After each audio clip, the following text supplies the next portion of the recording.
50 సంవత్సరాలు ఏకదాటిగా ఆయన ఎంపీగా ఉన్నాడు.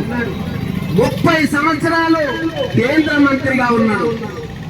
30 సంవత్సరాలు కేంద్ర మంత్రిగా వివిధ పదవులను స్వీకరించడం జరిగింది. మొట్టమొదటి కేంద్ర మంత్రి కార్మిక శాఖ మంత్రిగా ఇతను చేయడం జరిగింది. కొంతమంది ఇక్కడనే కాదు తెలియజేసుకుంటూ సభాధ్యక్షునికి, మిత్రులకు, సహచర మిత్రులకు, కుల ప్రముఖులకు అందరికీ కూడా మరోసారి జన్మదిన బాబు జగజీవనరావు గారి జన్మదిన శుభాకాంక్షలు తెలుపుకుంటూ, మిత్రులారా ఈరోజు బాబు జగజీవన్ రామ్ యొక్క విగ్రహాన్ని పూలమాలలు వేసి ఆయన యొక్క జన్మ బాల్య దోల్కరాపో లేకపోతే బాల్సాగంటి పోయి మాదిగ బాల్సాంగం దోల్కరాపో అంటే వాళ్ళ పిల్లలకేమో వారే వరేతోరే అని నేర్పించారు. మన అమ్మ నాయన మనకేం నేర్పించిన సంస్కారం అంటే మనకన్నా పెద్దవాళ్ళు ఎవరైనా కనిపిస్తే వారికి సగర్వంగా మీరు మర్యాద ఇచ్చి మాట్లాడండి, వాళ్ళతో తల వెంచుకొని మాట్లాడండి, వినయ విజేతతో ఉండమని మనకు నేర్పించారు. మన తల్లిదండ్రులు ఇచ్చే సంస్కారం ఇది. వాళ్ళ తల్లిదండ్రులు ఇచ్చింది ఏంటంటే మన పైన 1-2% ఉన్నటువంటి వాళ్ళు.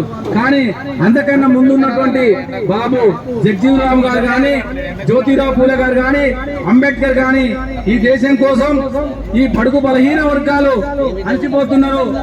పూర్తి స్థాయిలో ఈ యొక్క బానిసతత్వాన్ని వీళ్ళని ముక్తి ప్రసాదించి వీళ్ళని ధైర్యవంతులు చేసి ఈ దేశాన్ని వేలుకొని రాజ్యాంగం ఇచ్చినటువంటి ఫలాలను అనుభవించడానికి ముందుకు రావాలని చెప్పేసి ఆనాడు వీళ్ళందరూ మన కోసం చాలా అవమానాలు భరించడమే కాదు, జైలు పాలయ్యిండ్రు. అనేక రకాల కష్టాలు చేసినటువంటి, త్యాగతనం చేసినటువంటి స్వేచ్ఛ వాయువులను మనం ఈ రోజు ఏం చేస్తున్నాం, ఎవరి దగ్గర పణంగా పెట్టాం. ఇవాళ జ్యోతిరావు పూలే విగ్రహం కాడ కూర్చొని మనం మాట్లాడుతున్నటువంటి సందర్భంలో వీళ్ళు చేసినటువంటి త్యాగాలు అంబేద్కర్ వస్తుంది, రేపు 11వ తారీఖున జ్యోతిరావు పూలే వస్తుంది. అక్కడక్కడ సామాజిక స్పర్శ ఉన్న వాళ్ళు వీళ్ళందరూ నాకైతే అన్ని పార్టీల్లో సంబంధాలు ఉంటాయి. అంటే ఉదాహరణ చెప్తున్నా, అట్లా ఏమన్నా ఉంటే అనాయకత జరుగుతుంది, ఎట్లా చేస్తాం, కూర్చొని ఇద్దరు కూర్చొని సెట్ చేస్తాం అనేది ఒక ధోరణి మన తాలూకాల తీసుకొచ్చి మంచి ఆలోచన విధానంతో పోతే ఇటువంటిది మన రాష్ట్ర వ్యాప్తంగా మన కొల్లాపూర్ నుంచి ఆదర్శంగా తీసుకొని పెద్దలుంటే వాళ్ళు పార్టీల పరంగా వాళ్ళు ఇష్టం చేసుకొని మనమన్నా తక్కువ జాతి వాళ్ళంతా కూడా ఐకమత్యంగా ఉండి మన పోరాటం కొల్లాపూర్ నుంచే స్టార్ట్ కావాలని కోరుకుంటూ, మనకు హక్కులు ఎందుకు కల్పించబడతలేమంటే నాకు తెలిసినంత వరకు మనకు అసెంబ్లీలో కానీ పార్లమెంటులో కానీ సంపూర్ణమైనటువంటి బీసీలు ఎస్సీల మద్దతు లేకనే మనకు ఢిల్లీలో రిజర్వేషన్ వస్తలేదు. చిన్న చిన్న సర్పంచ్ ఎంపీటీసో రిజర్వేషన్ వస్తే యూనియన్ కొట్లాడుకొని కేసులతో జరుగుతుంది.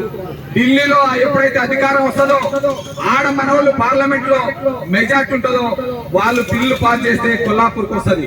కాబట్టి ఢిల్లీలో పాస్ చేసేవాడు ఎవరు కూడా లేడు మన గురించి, అంత పెద్ద పెద్ద వాళ్ళే ఉంటారు. కాబట్టి ఇప్పటి నుంచైనా మనమంతా అంటే మన దేశవ్యాప్తంగా బీసీలు ఎస్సీలు మైనారిటీలు అందరూ ఐక్యమత్యంగా ఉండి మన వాళ్ళను పార్లమెంట్ కు పంపవలసిందిగా, అసెంబ్లీకి పంపవలసిందిగా కోరుకుంటూ ఈ అవకాశం ఇచ్చిన మీ అందరూ కూడా ధన్యవాదాలు తెలియజేసుకుంటూ ముగించుకుంటున్నా.